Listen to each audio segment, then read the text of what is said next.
Hello, my dear students, welcome to the video. In this video, as you can see, we are going to talk about how to write critical appreciation of a poem. ये एक ऐसा topic है जिससे students हमेशा हमेशा जूझते हैं और वो जानना चाहते हैं हमेशा कि हम एक अच्छा क्रिटिकल अप्रिसिएशन कैसे लिख सकते हैं। तो इस पूरी प्रक्रिया के क्रिटिकल अप्रिसिएशन लिखने के दो हिस्से हो सकते हैं। आई मीन इस पूरे प्रोसेस के one part is the analysis of the poem and the other part is the actual writing और the organization, the arrangement of your answer. हम दोनों चीजों के बारे में बात करेंगे, लेकिन हम एनालिसिस के बारे में ज्यादा डिटेल में बात करेंगे because that is the most important thing. Once you have done the analysis, it is easier to arrange your answer, to organize your answer systematically. So let's get started. Okay. So critical appreciation, first let us understand what do we mean by critical appreciation. See, critical appreciation is not about criticizing a poem. It is not about merely criticizing a poem or appreciating a poem. It is not about that. So critical appreciation is about analyzing a text, analyzing a poem or whatever the text is, and about discussing the tools and techniques used by a poet to create the desired effect. See, whenever a writer writes a poem or any other piece of writing, he has a certain objective in mind. He wants his readers to feel something or to think about something. He wants to convey something. So he uses certain tools and techniques to create the effect that he wants to create. And critical appreciation is an analysis, is a discussion of all those tools and techniques. तो writer जो भी effect create करना चाहता है, उस effect को create करने के लिए, चाहे वो भाषा के तौर पे या वो अलंकारों के तौर पे जो कुछ भी टेक्निक्स और टूल्स को यूज करता है अपनी राइटिंग में, उन सब टेक्निक्स और टूल्स को हम एनालाइज करें, डिस्कस करें, ये क्रिटिकल अप्रिसिएशन होता है. Now while we talk about critical appreciation, we have to remember that we can divide this analysis into two kinds of things. There are two types of things that we need to analyze while we are writing a critical appreciation. So first we analyze the structural elements and language of a poem. Structural elements would mean, the kind of poem that it is, the structure of the poem, the stanza structure, the meter and all those things. So the structural elements, and then we analyze the language of the poem, the language elements of a poem or any piece of writing. And the second thing that we need to analyze is the meaning of the poem, the meaning that is created with the help of the structural elements and language. तो structural elements और language को मिलाकर जो meaning create किया जाता है, तो जब हम इन दोनों चीजों को मिलाकर लिखेंगे अपने आंसर में, मतलब हम किसी पोएम का मीनिंग भी लिखेंगे, उसका पैराफ्रेज के बारे में भी बात करेंगे, और साथ ही साथ वो जो पैराफ्रेज, जो मीनिंग है और वो जो इफेक्ट क्रिएट किया राइटर ने, तो वो कौन से एलिमेंट्स थे लैंग्वेज के, स्ट्रक्चर के, जिनको यूज करके वो मीनिंग को क्रिएट किया गया. हम इन सब चीजों के बारे में जब डिटेल में बात करते हैं तो उसको हम कहते हैं क्रिटिकल अप्रिसिएशन. आई होप अभी आपको समझ में आ गया है. क्रिटिकल अप्रिसिएशन में हम किसी भी पोएम के हर पहलू पे ध्यान देते हैं, ना सिर्फ लैंग्वेज पे, मीनिंग पे ध्यान देते हैं, उसका स्ट्रक्चर पे ध्यान देते हैं, वो किस जॉनरा का है उस पे ध्यान देते हैं, और एक ओवरऑल जो डिजायर्ड इफेक्ट क्रिएट होता है उस इफेक्ट को क्रिएट करते हैं in terms of the meaning and language and structure and other elements. So this is how we understand what a critical appreciation is. और जब आप एग्जाम में आंसर्स लिखते हैं तो आपको क्या करना होता है, दो पार्ट है क्रिटिकल अप्रिसिएशन. जब आप लिखते हैं उसके पहला पार्ट है एनालिसिस. आप जो मैंने अभी बताया कि आप स्ट्रक्चरल एलिमेंट्स, लैंग्वेज एलिमेंट्स और मीनिंग, ये सबको आप एनालाइज करते हैं, उस सबको आपको एक अंडरस्टैंडिंग बनती है आपकी उस सब चीजों के लिए. और दूसरा पार्ट है कि हम अपने आंसर को किस तरह से अरेंज करेंगे, हम अपने आंसर को किस तरह से अपने आंसर को हम कैसे स्ट्रक्चर करेंगे कि एक अच्छा क्रिटिकल अप्रिसिएशन जो एग्जाम के हिसाब से हमें ज्यादा marks दिलवाए.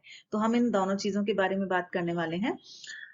Now Okay, so while we are talking about critical appreciation, now let us discuss the structural elements that we need to look at, the elements that we need to analyze while we are writing a critical appreciation.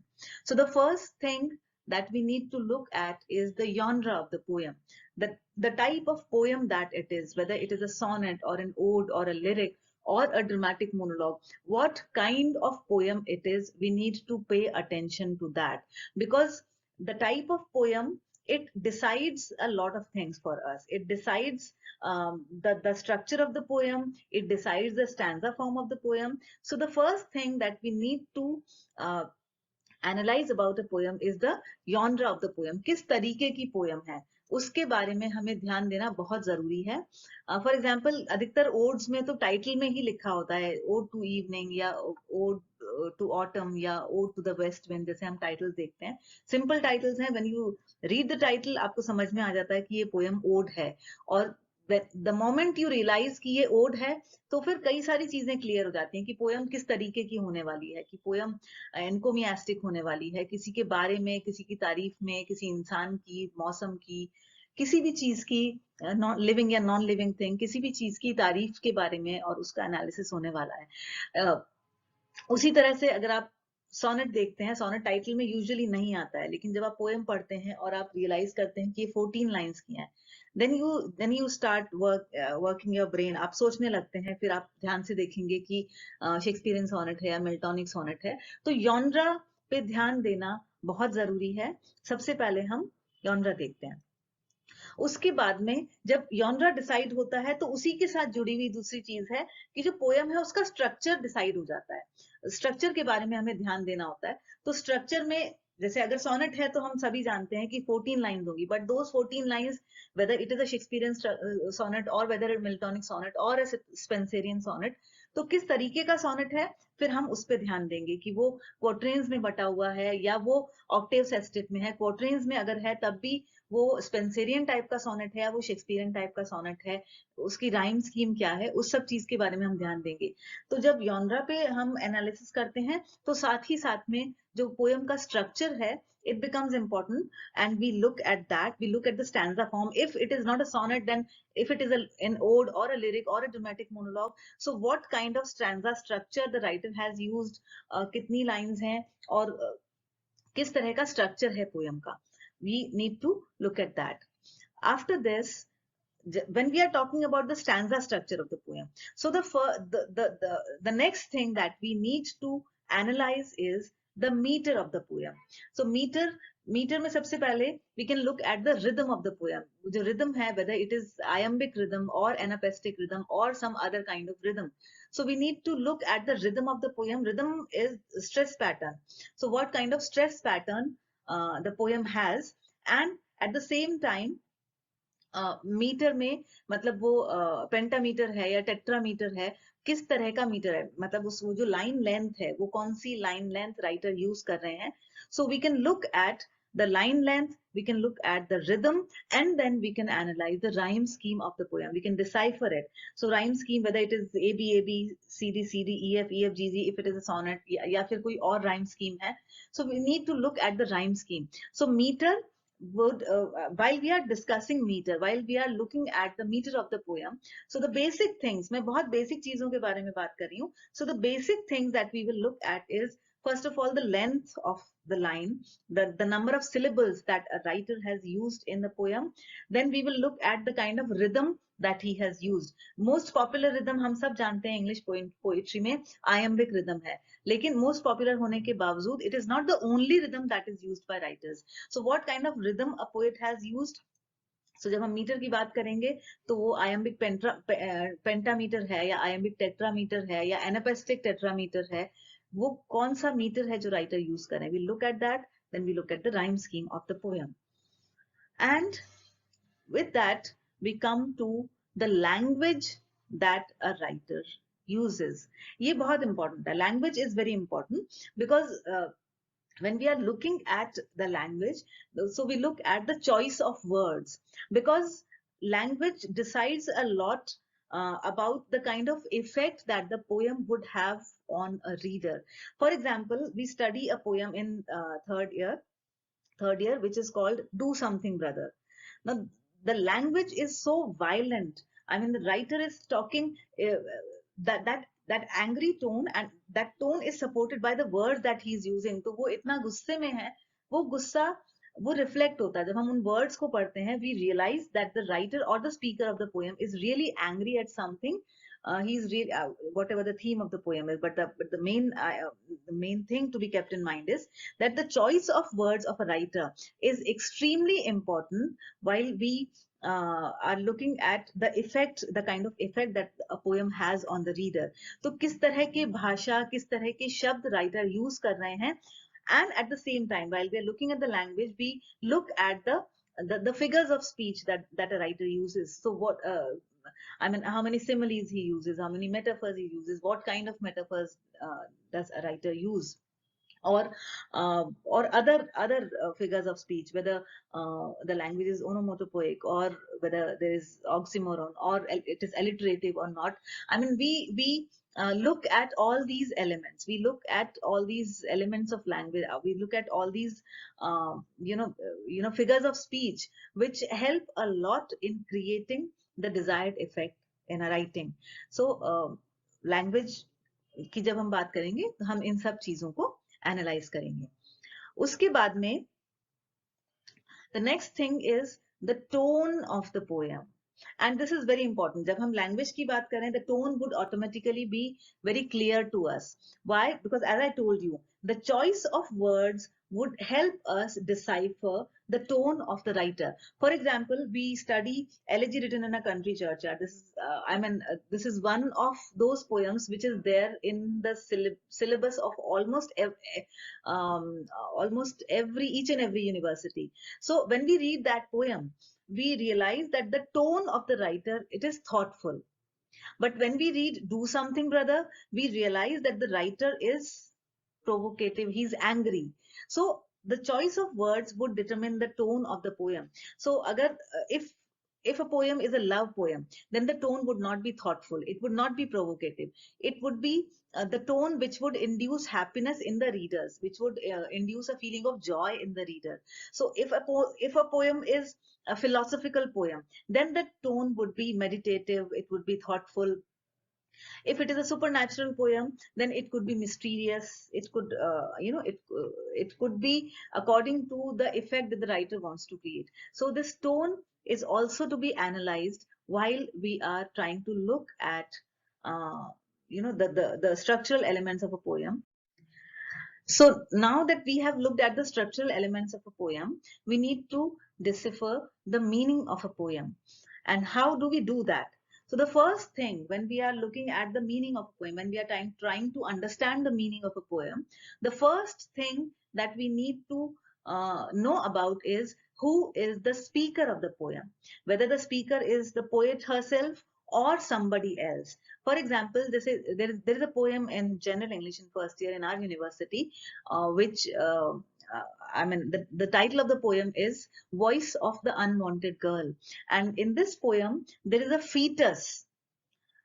There is a female fetus that is talking to her mother. So the speaker of the poem is not the poet herself. The poet is Sujata Bhatt. But the speaker, the character that is speaking the poem is not Sujata Bhatt herself, but she has used the persona or the character of this fetus to talk about the feelings of a female fetus who is to be murdered within the womb.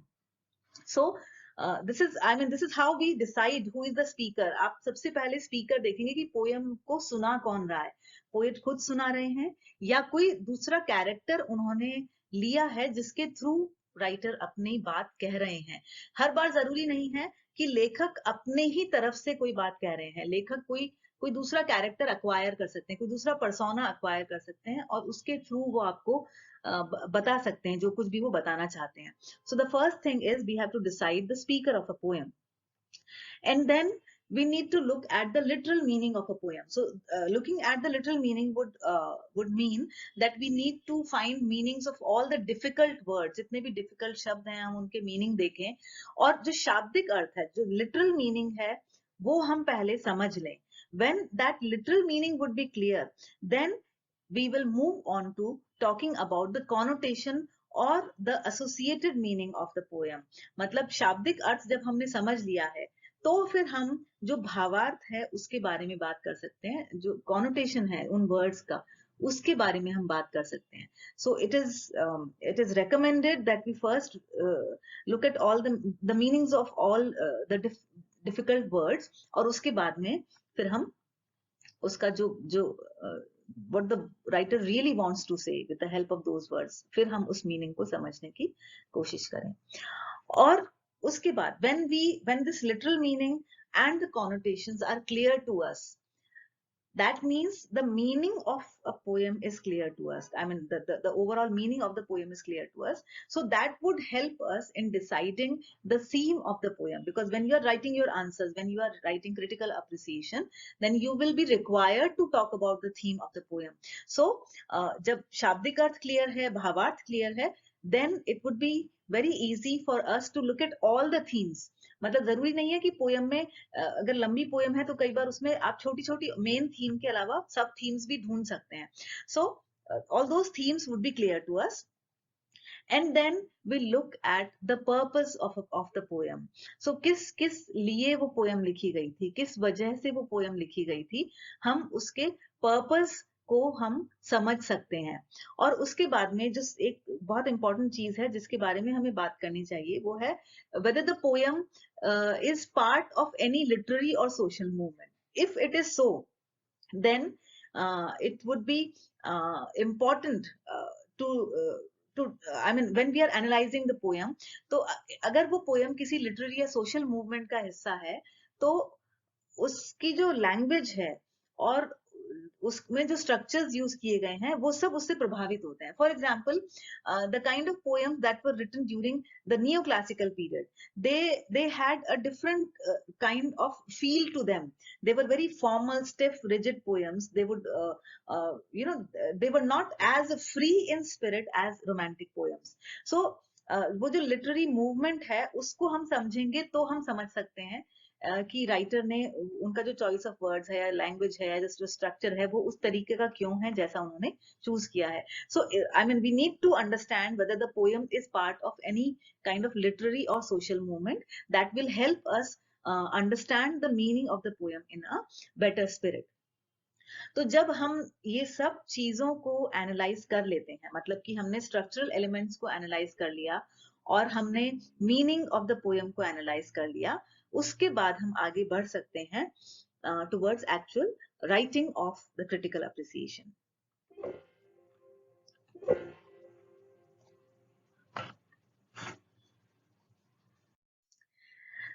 Now that we have analyzed the meaning of the poem and the structural elements of the poem, now we come to the actual writing of a critical appreciation. I am giving you just an outline. मैं आपको एक outline दे रही हूँ कि आप अपने answer को, critical appreciation को किस तरह से स्ट्रक्चर कर सकते हैं. यू कैन एक्सपेरिमेंट, आप उसको थोड़ा बहुत बदल भी सकते हैं, but this is a broad way of organizing your answers. So the first thing that we need to talk about when we are writing our answers is introduction to your answer. So introduction में हम दो चीजें लेते हैं. The first thing is introduction to the author. This is very important. While we begin writing our answers, it is important that we talk about the author. So who is the author, the time period that he was born in, the century that he belongs to, उस सब के बारे में हम बात करेंगे, और एक जनरल आइडिया उन राइटर के बारे में कि वो किस तरीके के राइटर्स थे या उनके मेजर वर्क्स क्या हैं, या उनको कभी कोई अवार्ड्स मिले हों, बहुत कोई किसी भी तरह के उनकी राइटिंग्स के लिए कुछ अवार्ड्स मिले हों. So some basic knowledge, some basic information about the author. it is to be given at the beginning of the answer. But we have to be very careful that this introduction to the author is not too long. I mean, we don't need to go about writing a half a page or one full page about while introducing the author. So just a few sentences would be enough, but we need to begin our answers with introduction to the author. That is, in my view, that is the most appropriate thing to do. And then introduction to the text. This is important. जब हम writer के बारे में बात किया है, उसके बारे में हम बात कर सकते हैं कि वो जो टेक्स्ट है, the text that you are going to write critical appreciation of, the poem जिसके बारे में आप बात करने वाले हैं, so you introduce that text. So the year that the text was published, when it was written, why it was written, the major theme of the text, ये सारी चीजें आप introduction to the text में लिख सकते हैं. कौन से, मान लीजिए कोई छोटा एक्सट्रैक्ट है किसी बड़ी पोएम में से लिया है, तो आप वो बड़ी पोएम को के बारे में भी एक या दो सेंटेंस में बात करेंगे. So again you need to be careful कि आप बहुत लंबा इंट्रोडक्शन में ही बहुत लंबा ना चले जाएं. You need to restrict yourself to 4 or 5 sentences for introduction to the author, 4 or 5 sentences for introduction to the text. Text के बारे में the whole answer is going to be about the text. So you introduce the text, आप text कैसे कब लिखा गया और ये सारी चीजें की बात करके you introduce the text. And the next thing that we can talk about is a description of the text. I mean, we can talk about the paraphrase of the text. Now, जब हम paraphrase की बात कर रहे हैं, तो जरूरी नहीं है कि हम एक line by line meaning poem का लिखेंगे अपने आंसर में. That would make our answers too long and tedious. So what we can do is we can write a summary. We can write the most important things, और जो कुछ भी हम लिख रहे हैं उसको short में लिखें, लेकिन उस text का जो मीनिंग है उसको हम डिस्कस जरूर करें, because that meaning it would be appropriate if that meaning is when we are discussing it, तो उस meaning को फिर हम analysis से और जो दूसरे elements हमने discuss किए हैं उन सब चीजों से हम उसको relate करेंगे बाद में. So we can describe the text, but we need to be very careful कि हम बहुत ज्यादा लंबा text का description को बहुत ज्यादा लंबा ना खींचें, उसको थोड़ा restricted रखें. और उसके बाद में जो फाइनल चीज है वो है एनालिसिस ऑफ द टेक्स्ट. तो एनालिसिस में वो सारी चीजें आ जाएंगी जो हमने अभी वीडियो में इससे पहले बात की है. So it would talk about the structural elements, the language elements, the meaning of the poem. Meaning हम पहले बात कर चुके हैं, लेकिन जब हम सिमिलीज और मेटाफर्स और ये सब इमेजरी या जितने भी फिगर्स ऑफ स्पीच हैं उनकी बात कर रहे हैं, तो कहीं ना कहीं थोड़ा सा हम दोबारा बताते हैं. सो you can do it in two different ways. Either you can do it like this: introduction to the author, text, description of the text and analysis of the text. या आप इसको इस तरह भी लिख सकते हैं कि जब आप description of the text लिख रहे हैं, जब आप paraphrase लिख रहे हैं, उसी समय पे right there जब आप meaning लिख रहे हैं, तो पोयम में जब वो लाइन आती है उस समय पे कौन से फिगर्स ऑफ स्पीच यूज्ड हैं, आप उसके बारे में वहीं पे बात कर सकते हैं. जैसे सिमिली या मेटाफर्स, जब आप मीनिंग लिख रहे हैं तभी आप बात कर सकते हैं कि ये जो आइडिया है इसको राइटर ने एक सिमिली या एक मेटाफर की मदद से एक्सप्लेन किया है, उस तरह से करके. सो आप इसको you can arrange it either way. या तो आप डिस्क्रिप्शन मीनिंग अलग से लिखें, पैराफ्रेज, उसके बाद एनालिसिस करें, या आप इनको साथ में भी लिख सकते हैं. There is nothing wrong in doing that. Of structural elements और वो सारी चीजें वो सब यहाँ पे डिस्कस होंगी, और उसके बाद आप कंक्लूजन लिखेंगे. So this is overall a simple way to organise your answers. This is how you can write critical appreciation to your poems. And this is all for the video for today. If you have any questions, any queries, you can write in the comment box or you can contact me directly. Thank you.